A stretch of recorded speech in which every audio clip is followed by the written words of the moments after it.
5장 5절.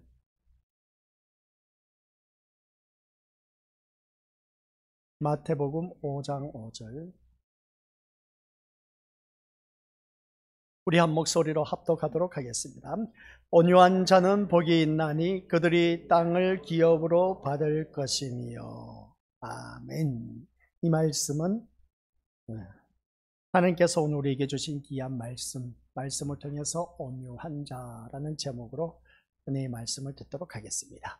아버지 하나님, 은혜 감사드립니다. 우리 모두 다가 온유한 자로 거듭난 믿음의 심령들이 되어서 땅을 기업으로 받을 수 있는 아버지 하나님의 자녀 되게 하옵소서. 그 땅이 어떠한 것인가를 다시 한 번 더 깨닫게 하옵시고, 그래야 우리가 그 땅을 마음껏 소유하여 하나님 영광된 삶을 사는데 부족함이 없는 믿음의 자녀 되게 하옵소서. 예수님 이름으로 기도드립니다. 아멘.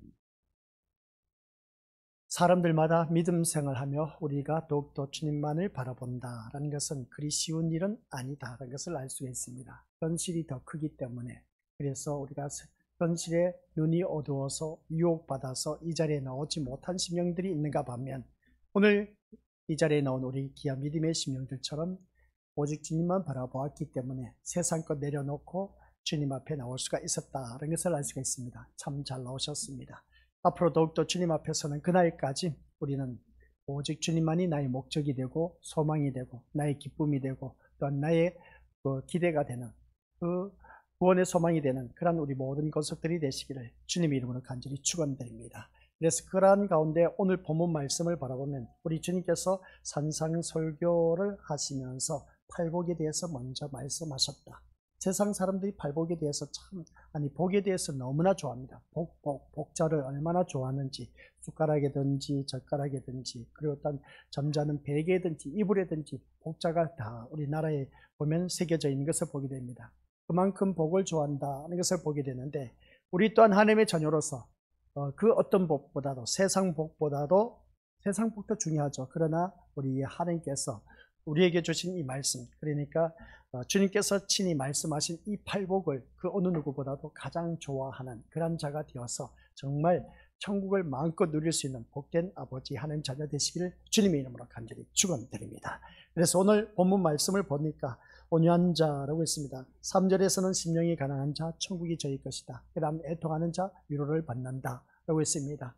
그래서 심령이 가난하다라고 했을 때 우리는 오직 하나님의 그 사랑과 긍휼밖에 없어야 된다. 그것만이 오늘 우리에게 살아가는 삶 속에서 참된 그런 천국의 삶을 누릴 수가 있다라고 했습니다. 그래서 내 모든 자아가 무너졌을 때 천국을 소유할 수가 있다는 것인데, 그것을 우리 믿음으로서 성경 구절 한 절 보면서 이러한 복을 내가 지금 누리고 있는지 않는지 점검해 보시길 바랍니다. 그 다음 애통하는 자라고 했습니다. 애통하는 자는 저희가 위로를 받는다라고 했는데, 무엇 때문에 우리가 애통하느냐? 세상 것 때문에 애통하는 것은 우리는 어느 누구든지 세상 사람들이나 우리나 똑같습니다. 살아가다 보니까 애통할 일들이 얼마나 많은지 몰라. 근데 성경에서 말씀하고 있는 애통은 과연 어떠한 것이냐? 그런 것이었습니다. 그것은 다른 것이 아니라 예수님을 깊이 알면 알아갈수록 내가 죄인이라는 것을 깨닫는 것이죠. 이게 바로 우리 믿음들. 내가 죄인이다 보니까 다른 거 바라볼 게 뭐가 있겠습니까? 오직 주님 앞에 나와서 제 사함의 은총을 받는 길밖에 없는 것이죠. 그래서 내가 죄인이다 보니까 이제는 애통해야 되는데, 그 애통하는 모습이 어떤 것이냐라고 했을 때 나에게 주어진 그 어떤 어려움과 고난, 환난, 시련, 핍박, 고난, 고초, 고통을 당했다 할지라도 예수님의 십자가를 생각하면 이것은 아무것도 아니다라는 겁니다. 이게 바로 애통하는 자의 심령이다라는 것을 꼭 기억하시기 바랍니다. 그래서 그 십자가를 생각하면 이 애통, 내가 지금 이 세상 것 때문에 애통하는 것은 아무것도 아니라는 것이죠. 그래서 그 예수님의 그 그리스도의 십자가 사건을 생각하면서 그 위로를 받아 누리라는 말씀입니다. 그게 바로 애통하는 자는 위로를 받아 누릴 것이다 라는 말씀입니다. 무슨 말씀인지 이해가 되시죠? 애통은 우리 십자가를 바라보면서 위로를 받아 누려라. 세상 그 어떤 것이 너를 혹 죽인다 할지라도 걱정하지 말라는 것입니다. 우리 주님께서 그 십자가 사건을 통해서 우리에게 위로해 주신다라는 것이었습니다. 죽기까지 하겠습니까? 그래서 우리가 힘들고 어렵고 내가 생각했을 땐 진짜 도저히 견딜 수 없는 그러한 억울함도 있음을 보게 됩니다. 그러한 것을 통해서 십자가 사건을 바라볼 때에 우리 믿음의 식구들, 우리 주님으로부터 진정 위로를 받아 누릴 수가 있다는 사실. 사도 바울은 예수님을 진짜 만나고 나서 뭐라고 했습니까? 나는 죄인 중에 괴수라고 했습니다. 죄인 중에 가장 악독한 사람이 죄인 중에 괴수라고 하는 표현입니다. 그런 모습처럼 내가 죄인이란 것이죠. 죄인이니까 오직 우리 십자가의 사랑만 더 바라볼 게 뭐가 있겠냐는 것이죠. 그래서 주위 사람 바라보지 마시고, 아시겠습니까? 오직 누구만 바라보자? 예수님만 바라보자. 오늘 우리 귀한 믿음의 심령들, 오직 예수님만 바라본 그런 자였기 때문에 이 자리에 나올 수가 있었다라는 사실. 그래서 온유한 자란 겁니다. 온유한 자가 되었기 때문에 이 자리에 또 나올 수가 있다는 것 꼭 명심하시기 바랍니다. 근데 내 성격을 바라보니까 이게 도저히 온유한 자라고 말할 수가 없어. 나에게는 거칠고 난폭하고 그런 그 성격이 아주 막 다혈질인 그런 모습을 보니까 도저히 나는 온유한 자라고 말할 수가 없다. 그리고 그렇게 표현할 수가 있을지 모릅니다만은, 그러나 영적으로 바라보면 이미 이 자리에 나온 우리 귀한 믿음의 심령들은 온유한 자이다라는 것을 꼭 명심하시길 바랍니다. 왜 그러냐면 나에게는 전혀 온유하다는 그런 것을 찾아볼 수가 없는데, 그러나 그 온유함을 찾아볼 수 있는 이유가 뭐냐라고 했을 때에 우리 겉눈으로 외적인 모습을 바라보면 알 수가 없습니다. 그러나 영적인 눈으로 바라보면 그의 머리는 그리스도, 그의 몸을 이루고 있는 지체들은 누구다?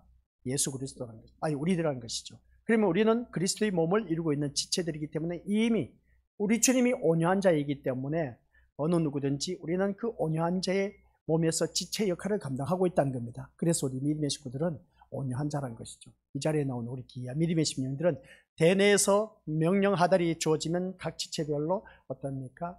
움직여서 그 역할을 감당하고 있습니다. 그 역할을 감당하고 있는 우리 귀한 권속들께서 오늘 우리 온유한 그 성품을 가지고 주님 앞에 나왔다라는 사실입니다. 그러면 일단은 나는 50점 따고 들어가는 겁니다. 그러고 보면 우리는 어느 누구든지 참 귀한 은혜의 자리에 나와 있고, 또한 내가 온유한 자임을 다시 한 번 더 깨닫는데, 근데 살다 보니까 내 성질, 성깔 보니까, 기질을 바라보니까 도저히 온유한 자라고 말할 수가 없습니다.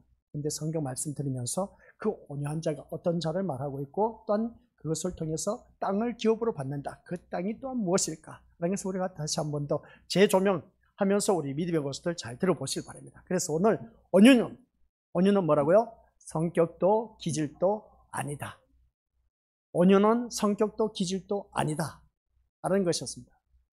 이거 듣고 보니까, 아니 온유는 성격, 기질, 이거 당연하지 않습니까? 저 사람 타고난 성질이야, 타고난 기질이야, 타고난 그 성격이야 하면서 그렇게 표현할 수가 있는 것인데, 온유는 성격도 기질도 아니다 라고 할 때 이 말에 대해서 누구나 떠올리는 것은 성격이 온화하고 부드러우며 친절하고 부당한 일을 겪어도 화를 내지 않고 그저 자신이 손해를 볼지언정 남에게 양보를 하는 그런 인격을 가진 사람이라고 대부분 그렇게 생각하고 있다는 것을 보게 됩니다. 온유한 사람. 그래서 나에게 막 싫은 소리에도 화내지 않냐고 그냥 좋은 게 좋다고 웃으면서 넘어가는 사람. 그리고 친절하고 부드럽고 부당한 일을 겪어도 그냥 그것을 대충 어떻습니까?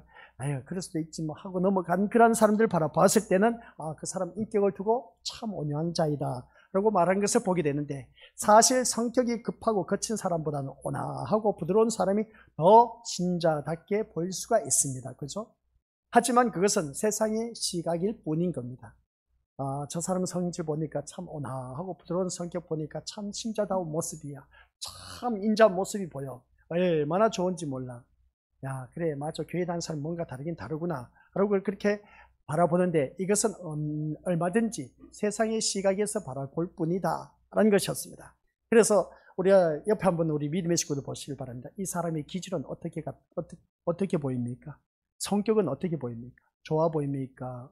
이 옆에 있는 믿음의 식구들 바라보니까 사람의 기질이 드러난다라고 하지 않습니까? 바라보면 뭐 가지각색인 것이죠. 좋아 보일 수도 있고 나빠 보일 수도 있습니다. 그래서 성격이나 기질은 사람에 따라 각기 다르게 나타나고 있다라는 사실입니다.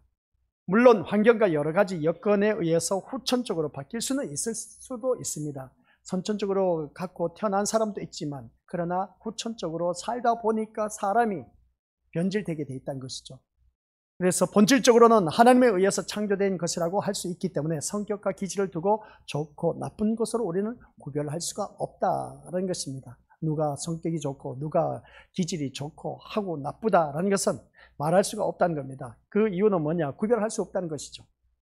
인간관계에서는 거칠고 급하고 화를 잘 내는 그런 성격보다는 온화하고 부드러운 성격이 더 좋아 보이고 더 유리한 것을 바라보게 됩니다. 그렇다고 해서 온화하고 부드러운 성격은 좋은 성격이고 거칠고 급한 성격은 나쁜 성격이다.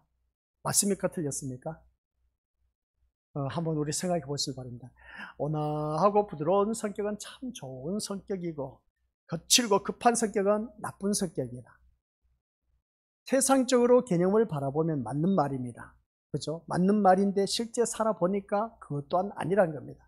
온화하고 부드러운 성격은 좋은 성격이다? 아니요. 그렇지도 않을 수가 있습니다. 또 거칠고 급한 성격이라 해서 이 사람 성격이 나쁘다? 그렇게 말할 수가 없습니다. 지내보면 있지 않습니까? 거칠고 급한 성격 이런 사람들 오히려 더 성격 좋은 사람이 있습니다. 그리고 온화하고 부드러운 사람 오히려 지내보니까 더 저질스러운 사람이 있어요. 우리 아시지 않습니까? 살다 보니까 이런 저런 사람 많이 만나봤지 않습니까? 그래서 만나서 보니까 이 사람 지나고 보니까 참 좋네. 이 사람 지나고 보니까 이거 아니네. 그런 거 많이 느끼지 않습니까? 바로 그겁니다. 사람의 성격은 좋고 나쁘고 우리 민호들 그 모습 드러났을 때 저 사람 보니까 참 좋은 성격이고 참 부드러운 성격을 갖고 있어. 그러니까 이 사람 바라보니까 참 좋아 보여 성격이. 근데 막상 지내보니까 이거 진짜 이거 보기보단 다르네. 그렇게 표현한 경우가 참 많이 있음을 보게 됩니다. 그래서 그는 별로 좋지 않은 사람이라고 구별할 수가 없다는 겁니다. 좋고 나쁘다는 것은 우리가 겉모습만 봐서 구별할 수 없다는 사실. 그래서 성격으로 사람을 좋다 나쁘다 구별할 수가 있다 없다? 성격으로 그 사람이 좋다 나쁘다고 말할 수가 없습니다. 저 사람 성격 진짜 개팍스럽네. 그 사람 보면 개팍스럽다 보니까 나쁘다고 보는 것을 보게 됩니다. 근데 저 사람 보니까 하는 행동 보니까 참 부드럽고 온화하고 성격 참 좋아 보이네.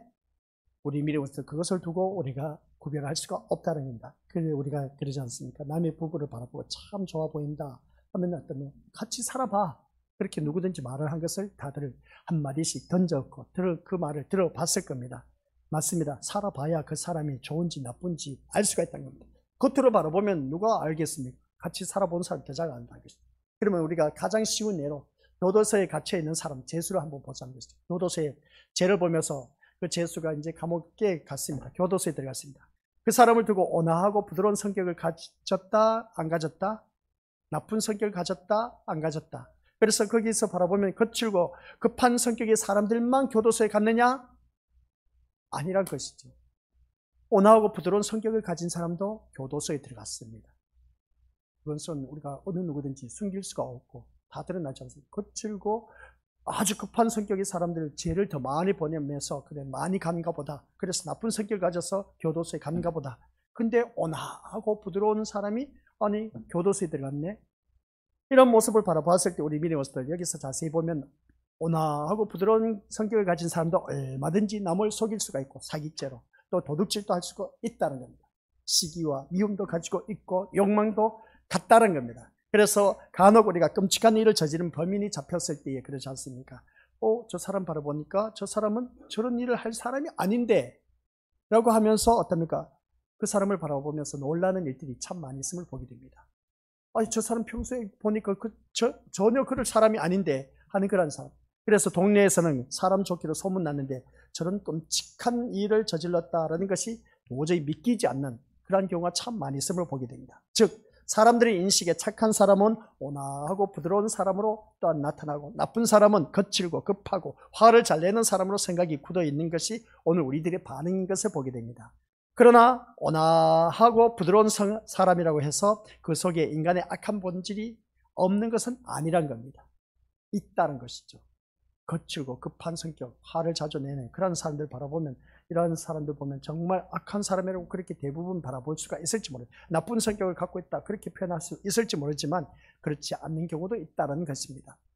설사 인간의 그 악한 본질이 있다고 해도 거칠고 급하고 화를 잘 내는 사람보다는 적을 것으로 생각한다면 그것 또한 큰 착각이고 어리석은 생각일 겁니다. 왜냐하면 온화하고 부드러운 사람이 그 속에서 악한 본질이 없다고는 말할 수가 없는데 그런데 우리 겉으로 드러난 모습 보니까 그래도 우리가 평을 볼 때는 어떻습니까? 좋게 보는 겁니다. 근데 그런 그 모든 것이 오늘 우리가 살아가면서 바라보니까 우리들의 생각을 뒤집어 버리는 경우가 참 많이 있음을 보게 됩니다. 그래서 인간의 성격이나 기질과는 상관없이 모든 인간은 뭐라고요? 악하다는 겁니다. 모든 인간은 악합니다. 악한 존재이기 때문에 좋다 나쁘다 말할 것 없습니다. 쉽게 표현하면 교회 나오면 다 똑같습니다. 누가 많이 배웠다 덜 배웠다, 저 사람 밴드미 교양이 돼 있다 안 되어 있다, 그건 자라온 환경이다 보니까 그럴 수밖에 없습니다. 근데 근본적으로 바라보면 잘 돼 있어도 그 사람은 악한 기질을 가져 있고, 안 된 사람을 봐도 그 사람 이미 우리들 근성은 뭐 차별 없이 여기서 말한 것처럼 성격이나 기질과는 상관없이 모든 인간은 다 똑같습니다. 하나님 앞에서 악한 존재란 것이죠. 그래서 악한 존재이다 보니까 너 잘나고 못나고 할 것도 없습니다. 그래서 교회 나오면 다 똑같은 죄인이고, 아시겠습니까?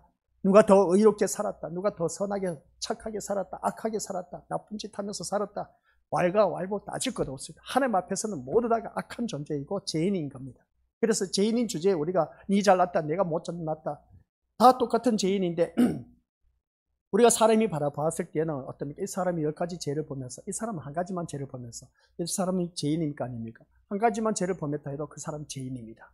이 사람이 10가지 죄를 범했다 해도 10가지 죄를 범했기 때문에 더 악한 죄인으로 바라볼 수밖에 없습니다.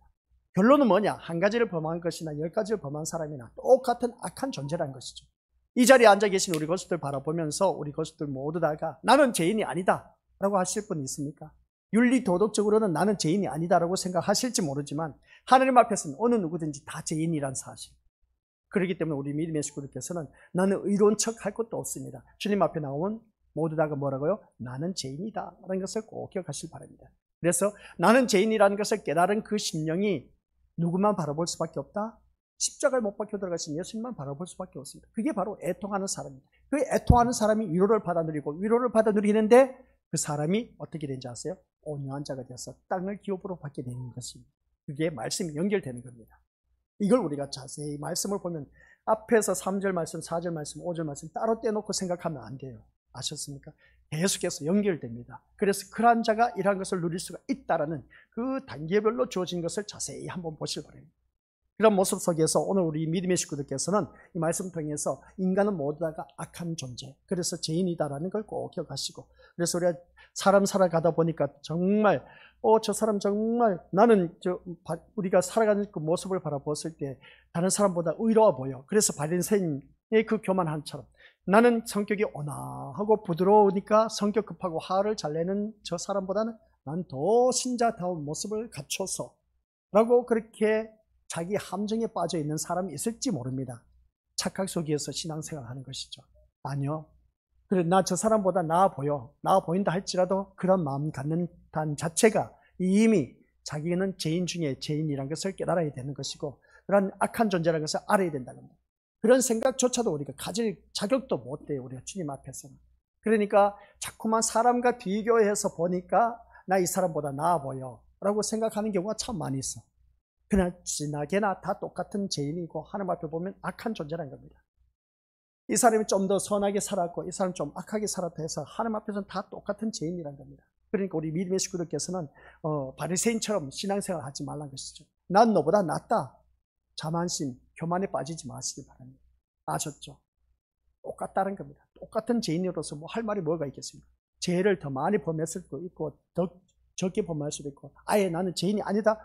이 자리에 앉아 계신 우리 성도들 가운데 죄인이 아니라고 할 사람이 아무도 없습니다. 모두 다가 죄인입니다. 그렇기 때문에 우리는 주님 앞에 나오면 나는 죄인으로서이다 라고 하면서 이 사도 바울의 고백처럼 나는 죄인으로서이다, 개수 중에 개수라고 그렇게 고백할 수 있는 그러한 심령이 진짜 우리 믿음들 위로를 받아 누릴 수가 있고, 위로를 받아 누릴 사람이 오늘 이 시간 온유한 자가 되어서 땅을 기업으로 유업을 받을 수가 있다는 사실입니다.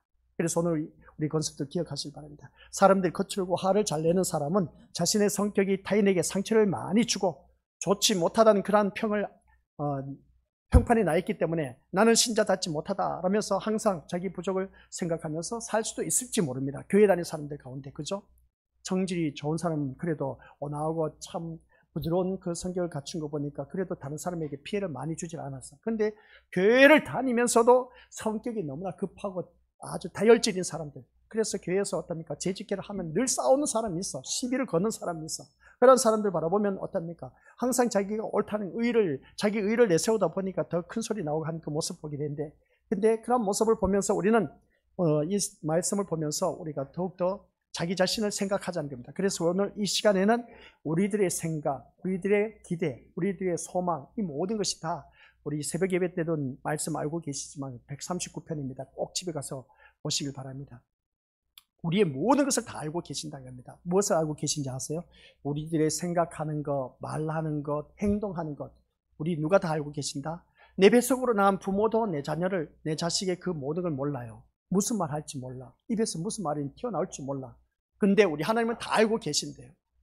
나의 억울함, 원통함, 그리고 어떤 그 하나님 앞에 엄청난 막 한이 맺혀 있는 것, 우리 하나님께서 다 알고 계신대요. 자기의 억울함만 하나님께서 다 알고 계신 것이 아니라 우리 그것도 기억하시기 바랍니다. 내가 말한 그 말, 내가 잘못된 것, 악한 생각을 품었던 것, 그리고 어떤 우리 믿음으로서 악한 행동한 것까지도 우리 주님이 또 알고 계신다는 그걸 알고 계셔야 됩니다. 자꾸만 자기의 원통함, 억울함만 주님이 알고, 주님 아시죠? 그렇게 표현하지 마시고, 주님 또한 내가 잘못된 생각이나 잘못된 말을 할 것, 잘못된 행동했던 것까지도 우리 주님은 너무나 잘 알고 계신다는 겁니다. 그렇기 때문에 우리 주님 앞에 나와서는 어느 누구든지 죄인이라는 것을 기억하시라는 말씀입니다.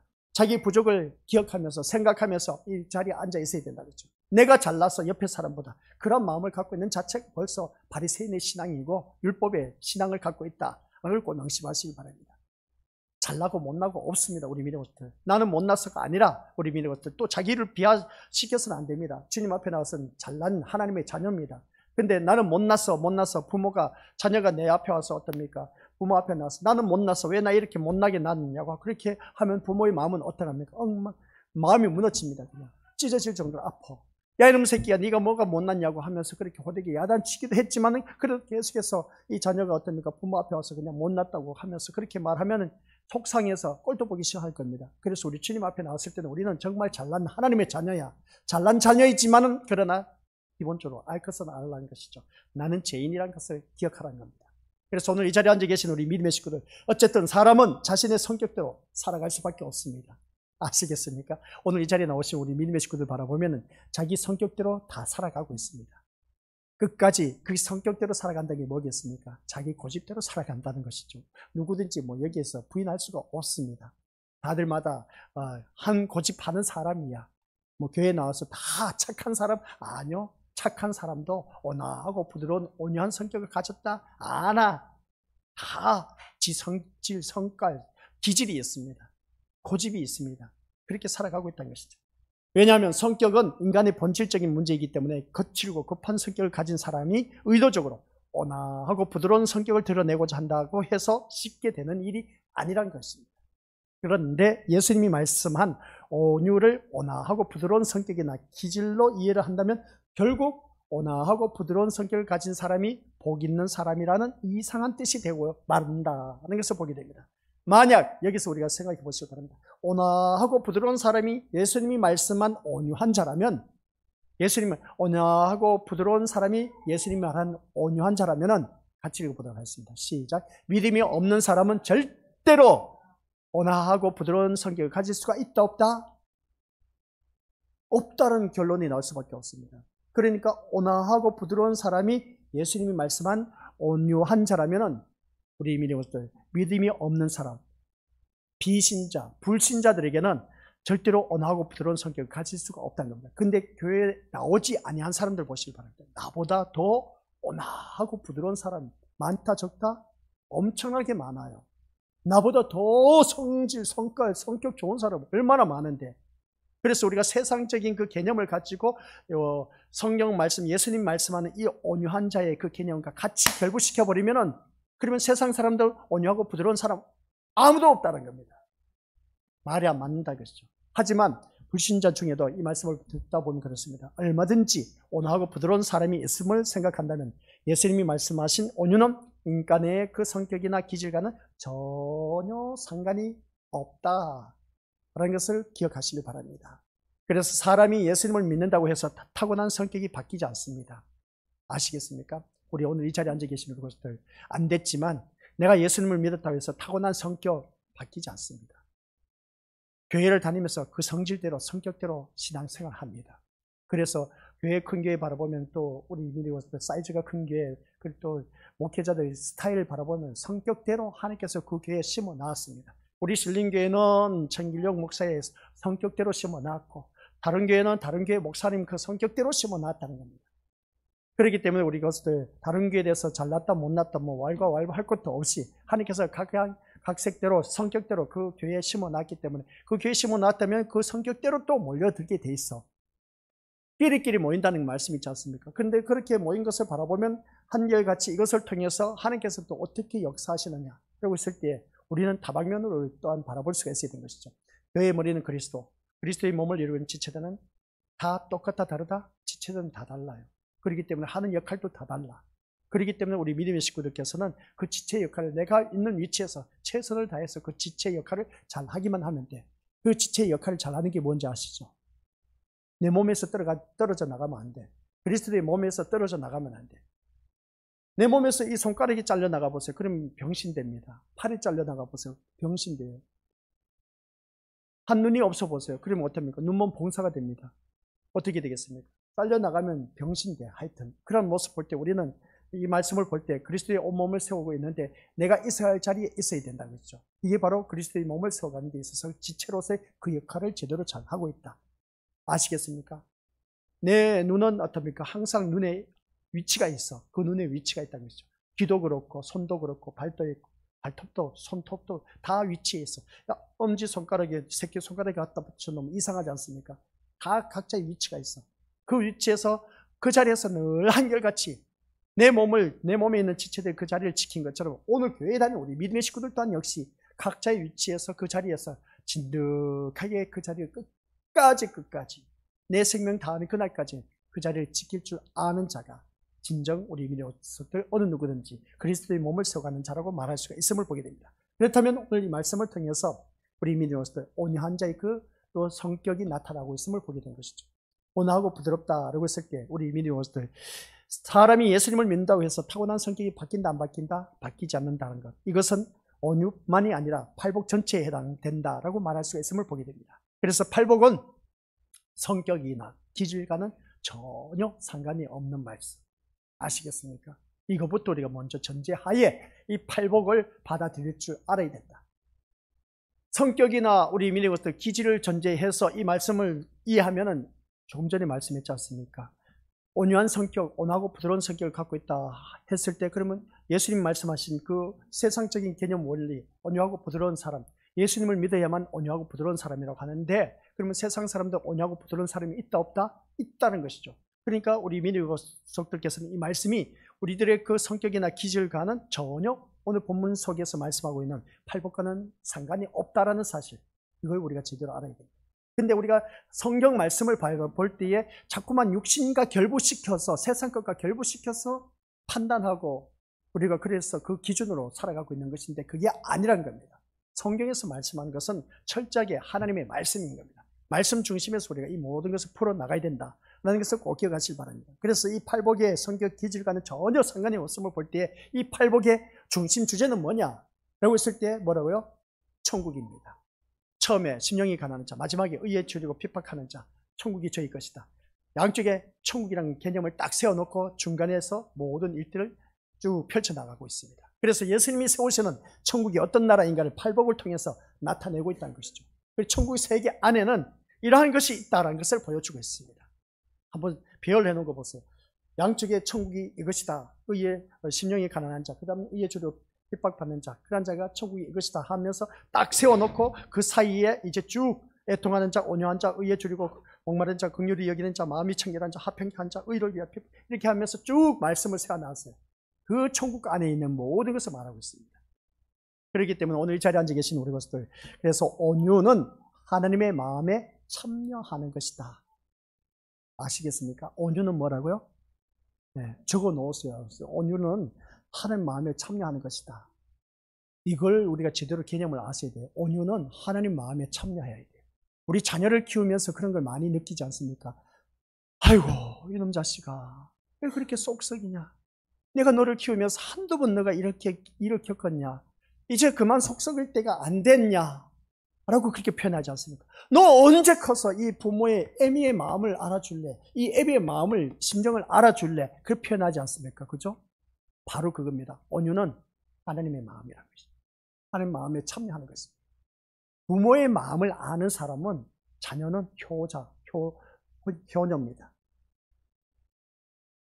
부모의 모름을 모르고 자기 멋대로 다 커도 그렇지 않습니까? 어떻게 하면 부모 재산이 있으면 그것을 어떻습니까? 자식 새끼들 바라보니까 그 부모의 재산을 하나라도 더 얻기 위해서는 살아있을 때 알랑방귀 끼면서 어떻습니까? 막 이렇게 저렇게 하면서 완전 막 아양 떨고 하는 그 꼴 사납지 않습니까? 그런 거 보면 진짜 아주 참 못된 그런 모습을 보게 되는데 한결 같아야 돼. 부모의 사랑을 알았다면은 굳은 날이나 뭐 맑은 갯날이나 따질 것 없이 늘 부모를 생각하면서 사랑하고 그런 마음이 있어야 되는데 그러지 못한 자녀들 바라보면 참 야비해. 우리 믿음의 식구도 그런 경우가 있지 않습니까? 부모 모시고 계신 그 자녀를 바라보면은 그 부모는 진짜 상을 줘야 돼. 근데 부모는 같이 사는 자녀가 미워 죽겠어. 명절 때 돼서 한 번씩 오는 그 자녀들이 더 사랑스럽고 더 많은 것을 퍼주고 그렇게 해. 근데 같이 사는 자녀에게는 문전박대야 쉽게 표현합니다. 하인 취급해.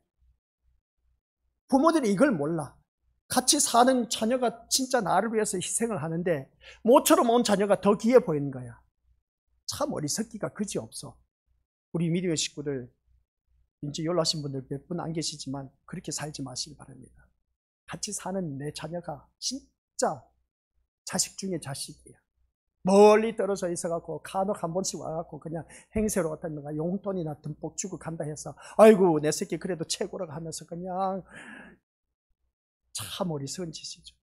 늘 집에서 그냥 같이 살면서 밥 해주고 섬겨주고 아프면 병원 데려다 가고 그렇게 모시고 하고 하는 거 보면 얼마나 기특한지 몰라. 근데 모처럼 한 번씩 와갖고 용돈 주고 갔다고 그냥 많은 거 쓰는 거 많이 사다 주고 갔다고 옷 좋은 거 사다 주고 갔다고 해서 그걸 써가지고 그냥 그 자녀가 최고로 보이고 참 미련해도 보통 미련한 것이 아니야.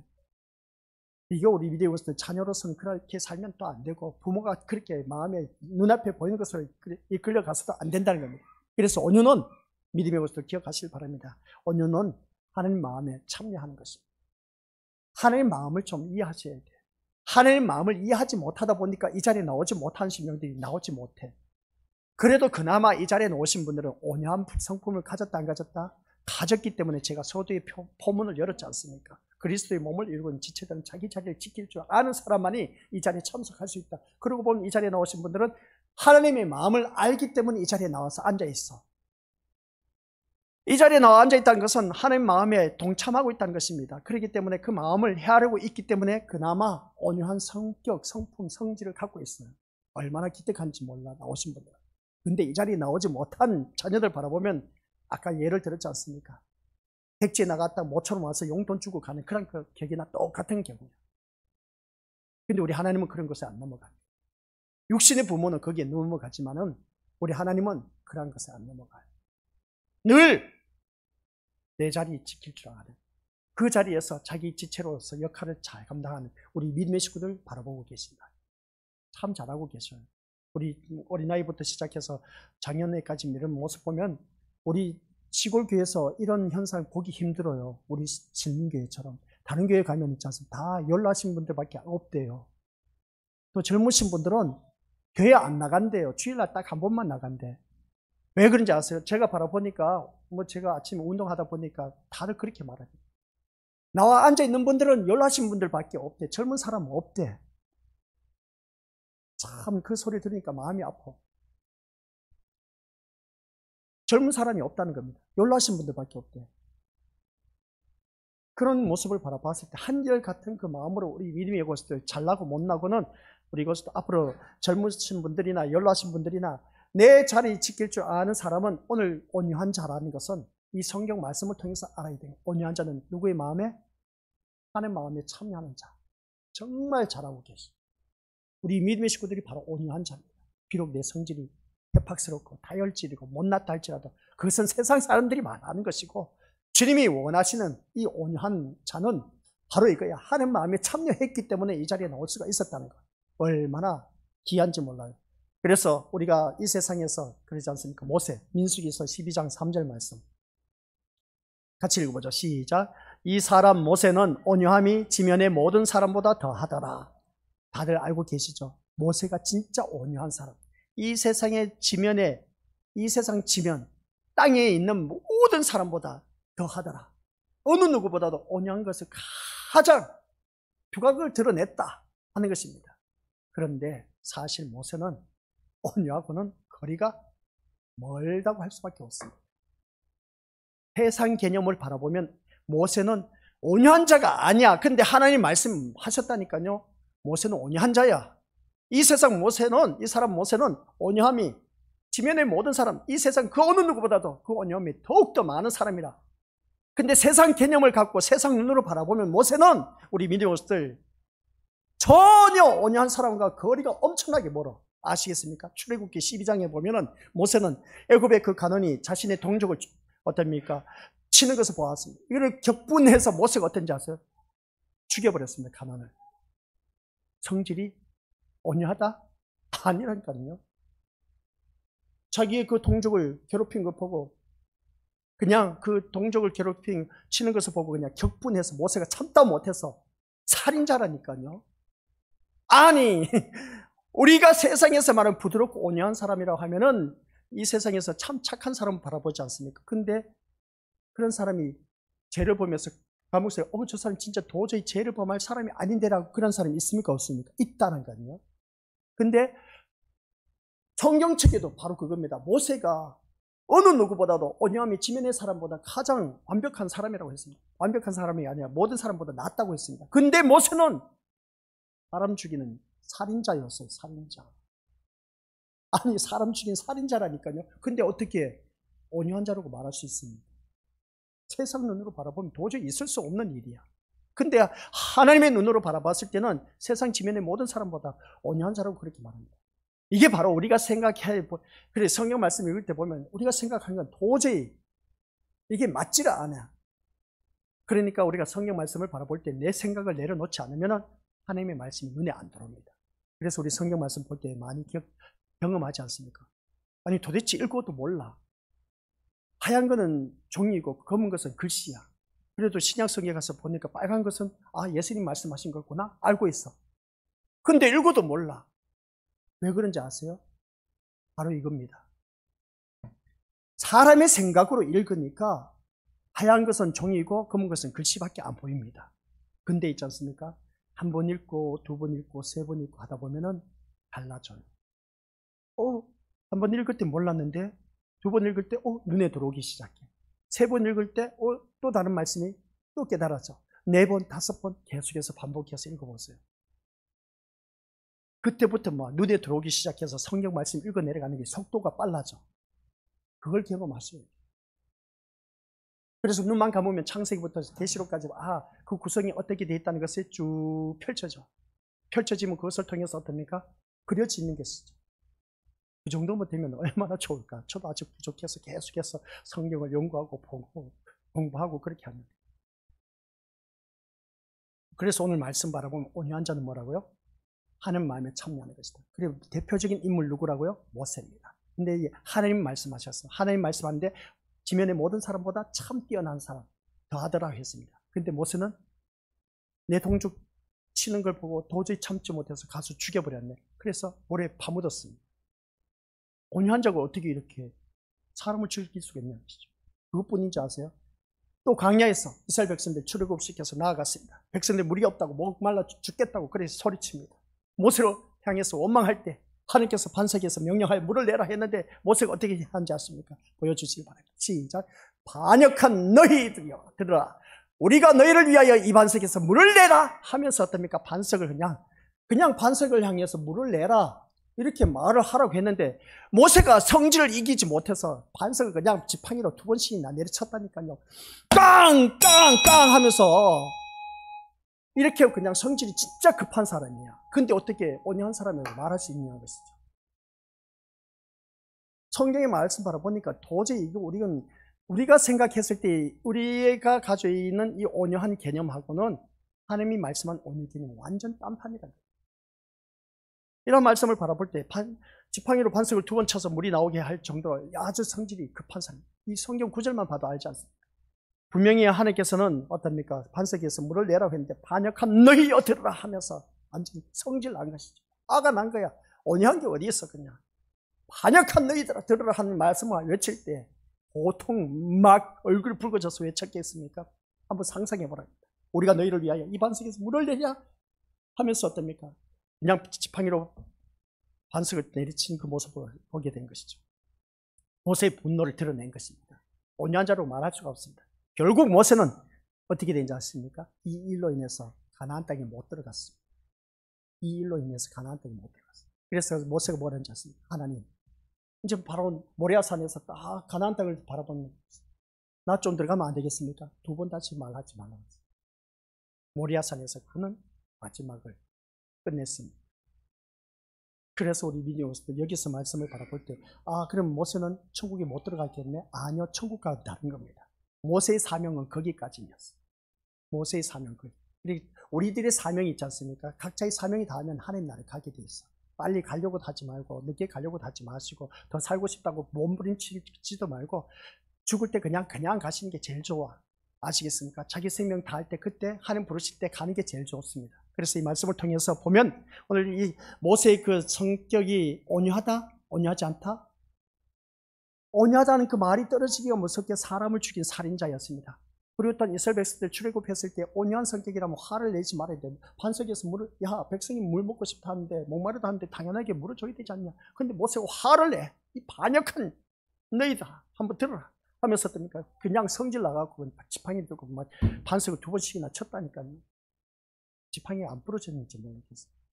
그러다 보니까 그것을 인해서 그냥 이스라엘 백성 그 약속을 땅으로 그는 들어가지 못했다. 이러한 내용들을 살펴보면 모세는 온유하고 부드러운 사람이라기보다는 성격이 좀 급하고 거친 사람이라고 볼 수가 있습니다. 즉 우리가 생각하는 온유한 거리가 아주 먼 사람. 그런데 성경은 모세가 세상 누구보다도 온유한 사람이라고 하는 거예요.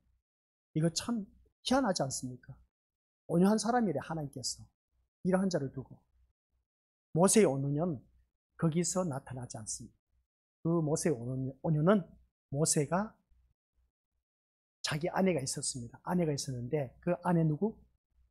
구스의 여인이라고 했는데 구스의 여인이 깜둥이였습니다. 거기에서 모세의 온유가 드러납니다. 이거는 숙제. 우리 오늘까지 여기. 모세의 온유는 하나님이 인정한 모세가 온유한 사람이라고 했는데 모든 지면의 사람들보다 더하다라고 했는데 근데 성경 말씀 우리가 하고 들어가 보니까 아니야.